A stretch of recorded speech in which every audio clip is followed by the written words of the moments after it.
Hello, Year 10. I will be doing a few videos to help us catch up on the content that we've missed because of my absence in the last week of term. So I'm going to do a quick recap video on adding surds, and there'll be several more to come after that. Before we delve into adding surds, I just want to quickly go over one misconception that often comes up with students.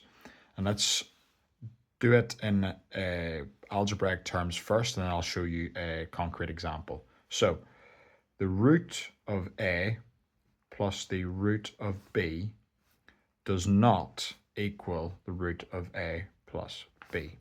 In other words, we can't just add the numbers that we see under root signs together to get our final answer. Let's come up with an example to prove why this does not work. So let's say A is 2 and B is 18. Now this does not equal the root of 20. I'll use my calculator to help prove the point. So the root of 20 is equal to 4.47 and several decimal places after that. 4.47. Now the root 2 plus root 18 equals 5.65 with several decimal places afterwards.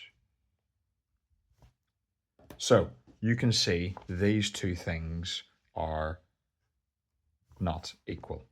So we cannot just add the numbers that we see under a root sign.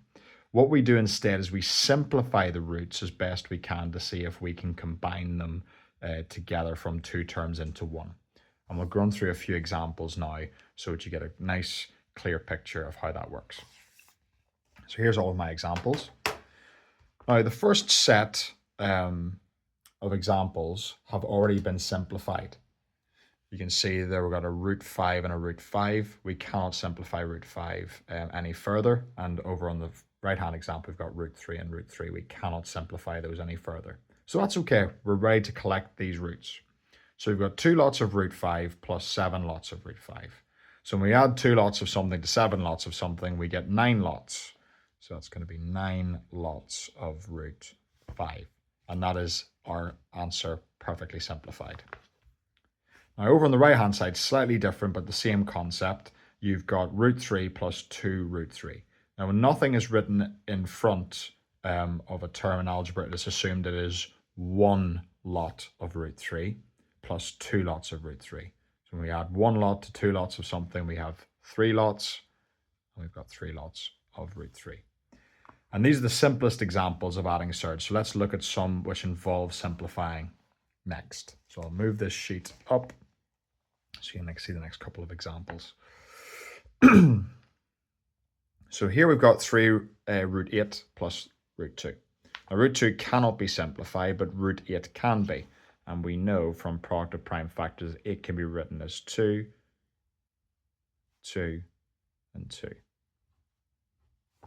So we have 3 lots of root 2 times 2 times 2 plus root 2. I'm going to separate this out into individual roots because we can do that with multiplication. So this is equal to 3 root 2 times root 2 times root 2 plus root 2. Now, we know that if we have a pair of roots, we can combine them together to create an integer. So root 2 times root 2 is going to be 2. Using our index laws, that's 2 to the half times 2 to the half, which is 2 to the power of 1. And we're left with 3 times 2 times root 2 plus root 2. Now, this is going to be equal to 3 times 2 is 6, times root 2 is root 2, plus the added root 2. And here we have 6 lots of root 2 plus 1 lot of root 2, which gives us 7 lots of root 2. Let's do the next example. So again, we have a situation where we only have to simplify one of the surds because root 3 is fully simplified. Root 12, now let's do 12 as its product of prime factors is 2, 2, and 3. So this first line can be simplified to 2 root of 2 times 2 times 3. And then we're adding root 3 on. We're going to separate out the roots. So that's 2 root times root 2 times root 2 times root 3. We're adding an extra root 3 on at the end. Pairing off our roots, we've got root 2 times root 2 gives us 2. So we got 2 times 2 times the leftover root 3 plus the extra root 3. 2 times 2 is 4, times the root 3 is 4 root 3, plus the added root 3, and now we've got 4 lots of root 3 plus 1 lot of root 3, which is going to be equal to 5 root 3. Another set of examples. So here we've got 2 root 3 and 5 root 12. Now root 3 has been done already. It's fully simplified. We can simplify the root 12 though, and we know from our previous example that we can write root 12 as root 2 times 2 times 3. So this next line is going to be equal to 2 root 3, can't be further simplified, plus 5 root of 2 times 2 times 3. That next line is just separating out the roots. 5 times root 2 times root 2 times root 3.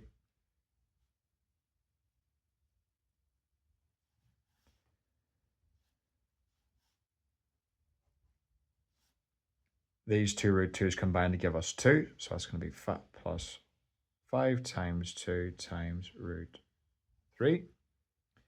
And then our next line looks like this. 2 root 3 stays the same, plus 5 times 2 is 10, times root 3 is just 10 root 3. And then we've got 2 lots of root 3 plus 10 lots of root 3, and that combines to give us 12 lots of root 3.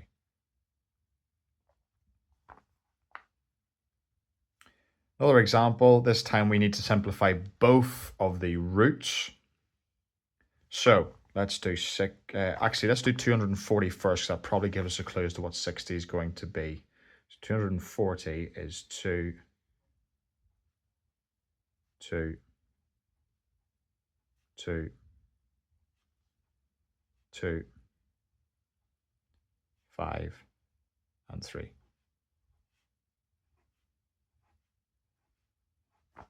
All right. Now we know from 240 that 60 is just 2, 2, 5, and 3, because it's it makes up part of the prime factorization decomposition of 240. So let's simplify these. We've got 6 root 60 is 2 times 2 times 5 times 3 plus 2. And then for 240, it's 2 times 2 times 2 times 2 times 5 times 3. Now, when we're going to split up these roots, we've got 6 times root 2 times root 2 times root 5 times root 3 plus 2 times root 2 times root 2 times root 2, and we're out a bit of space, times root 2 times root 5 times root 3. Now the 2's combine in this one, so we're going to have that equal to 6 times 2 times root 5 times root 3. That's the first term, plus these two root 2's combine, these 2 root 2's combine. So we'd have this as 2 times 2 times 2 times root 5 times root 3. And then tallying that up, you have 6 times 2 is 12, times root 5 times root 3 is root 15. 12 root 15 plus 2 times 2 times 2 is 8, times root 5 times root 3 is root 15. we've got 12 lots of root 15 plus 8 lots of root 15 gives us 20 lots of root 15. Now let's look at one last example where sometimes it doesn't perfectly simplify to one term. And that's okay. As long as you've done the prime factorization correctly, you will find that to be the case sometimes. So let's show us an example. So 20 and 10 are the two roots that we have to try and simplify. So 20 is going to be 5 and 2 and 2, and 10 is going to be 5 and 2. Now, let's have a go at these. So we have 2 root 20 can be written as 2 root 5 times 2 times 2. And the root 10 can be written as 5 times 2. Now, I can pair these off, these two 2's, so that would be equal to 2 times 2 times root 5 in the first term. And then we're adding 5, and then I can't simplify this at all, so I'm just going to leave it as root 10. So let's tidy up. 2 times 2 is 4 times root 5 is 4 root 5 plus 5 root 10. I have gone as far as I possibly can with this. I've fully simplified it and I'm still left with 2 terms. That's okay. It's just unfortunate that the roots don't simplify further. Here's another example where the same thing happens. Just have to write the prime factorization of 15 out. We've got 5 and 3 for 15. So let's do this as well. So we know from the previous example I can write 2 root 20 as 4 root 5. It's exactly the same as what I've just done over there. And 5 root 15 is going to be plus 5 root 3 times 5. Now again, I can't pair off any of these roots, so it's not going to simplify any further. And my final answer will just be 4 root 5 plus 5 root 15. In the event that you can't pair off roots to